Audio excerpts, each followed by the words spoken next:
Okay, Chris Cohen back with you on CC's Aquatic Adventures, and as you can see, the move has begun. I got the stuff off the walls. Obviously, we have a lot of more work to do by getting these tanks out of here, but I started the process. I got a head start. All my equipment, all my chemicals, and all the food are in boxes already. I got a head start. When we start moving on Friday or Thursday or Friday, we had the keys on Thursday, so we can start moving boxes immediately, ASAP. We got the truck on Saturday, but we could use our trucks, cars, and get stuff over there early. So I got the easy part done. The hard part is moving all these tanks. So we're still planning on doing that on Saturday. I got a bunch of people to help.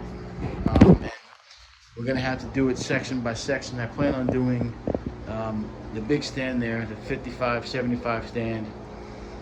Do this whole section here, this whole wall. So that 15 gallon there, 75, 55, and then this 15 gallon, and then this 30 gallon and 10 gallon at the bottom. It's all gonna go in one shot. If I get that done in one day, I'll be happy. Because obviously I'll have to take the fish out. I'll have to set the tanks up again, fill them with water, let it cycle for about 3 hours. I have to bring the fish in, and I'm gonna have to, bring them in so they're quarantined or in a heated. I'm gonna have a bucket or a pool, and they're gonna be staying in there until I get the tank ready. So I'm gonna be okay with the cycled media because I have, cycle filters in these tanks already, so I should be able to get it going pretty quick. I'll try to leave the substrate in the bottom if I can. This time I might want to move the substrate. I'm not sure if I want to take the substrate out of here.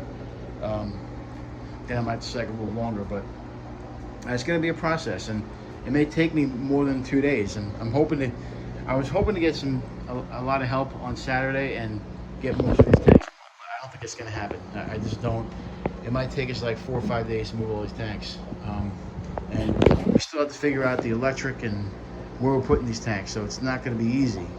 So we have a lot of work to do. I'm taking all these tanks with me. I said before, I'm not sure if I'll be able to get them all in the fish room or get them all set up at least, but we're going to try. I'm going to probably move a lot of these smaller tanks to just sponge filters. And of course, the way I like my tanks set up is I do like to have hang on back filters to cycle tanks quicker and to get it clean. So I may just run, one on each or cut it down because I have a lot of my tanks with two. So maybe we'll just do one hang on back, one sponge filter in each tank. We'll set up the way we want to set up. It all depends on how much electric I have, obviously. Right now we have 240 volts in this room, so hopefully we'll have the same thing. If not, we'll have to adjust and make it work. So we'll figure it out, but the big thing is that big 175. That's going to be going into the garage, and that's going to take up a lot of power. So we're not going to really use that power. So we're going to be good to go with the rest of the tank. So that's what we're hoping for.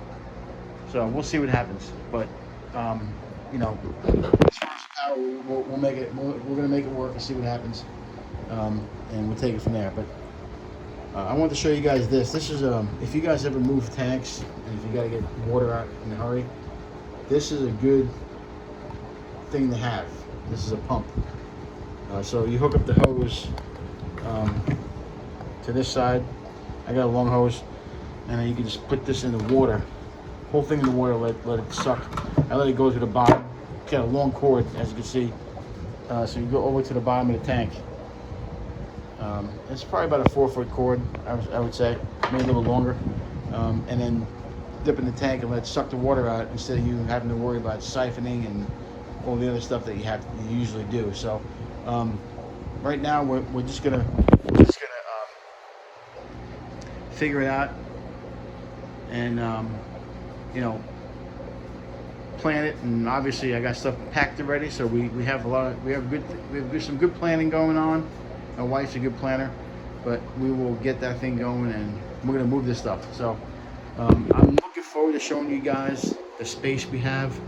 I'm gonna go over there Thursday probably and do a video and show you guys what we have to work with.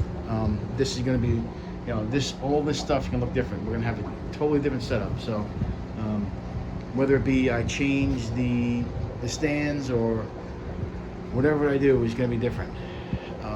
And obviously we won't have all the tanks in the same room because of electricity. I didn't do a really good check on it, but we'll have to figure it out. We'll have to see what we got going on. And I don't know if they have a dehumidifier there. I might not have to use that. Like I said, there's a lot of stuff I don't know, but we're gonna be taking a video of it, and we're gonna see what we have to work with. I'll show you guys on Thursday, but for now, the moving has started, and once we get to the moving tanks part of the video, we're going to show you guys how we do it and how we're gonna get this thing going. So it should be fun. Stay tuned. It's always fun at CC's Aquatic Adventures. Again, another adventure. So this is going to be an adventure, and this is one of the adventures I haven't done in a while. I haven't really gone out of the house in a while, so it's going to be it's going to be fun. So hopefully it works out for the best. We got enough help for everybody. Everybody's helping us, and I'm hoping that that it goes smooth. But as you can see, it has started. The fish room is going to be moving, and all this stuff we're going to be moving out of here. So like I said, we'll be taking a video of the space and probably the setup. So, and we'll show you guys what we're going to do. So stay tuned for more videos.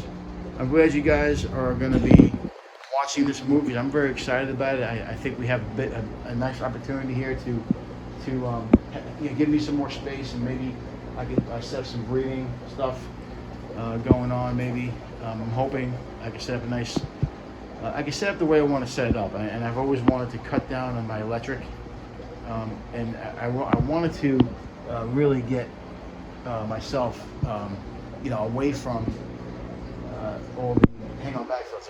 I want to do like a lot of sponge filters, and especially when you have smaller tanks, you don't need to run a bunch of a lot of filtration. So we're gonna see how that works. Like I said, we're gonna totally set the new room up, and it's gonna be a basement setup, and we'll have to do a little bit of it's gonna be some traveling because I have some tanks in the garage too, and I'm not sure if I'm gonna just do the 175 in there. I may do more than that. I may put a couple tanks in there. I'm thinking if I have enough room, I like to do. I actually really would like to get another 125. If you guys know anybody who has around Pennsylvania, I like to get a 125 and setting up in the garage, or it's going to be hard to get anything big downstairs. So the biggest one I'm thinking is a 75 gallon.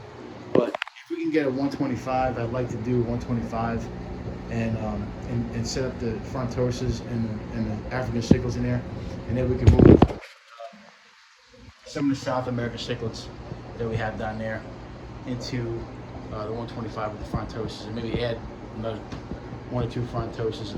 That's what I want to do, but that's in the future. So anyway, stay tuned for more videos. Like I said, I know sometimes I repeat myself, but I'm doing this off the top of my head, and I don't do any type of editing or anything. I just talk off the top of my head, and I want to make sure I get everything out that I want to say. So so we're in the beginning stages of this move.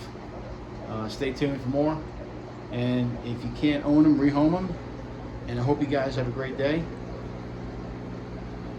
Like the video, share the video, subscribe, all that good stuff. Comment if you have any comments. I like to answer most of the comments in there. So get it going. We'll see you next time. Have a good day, guys.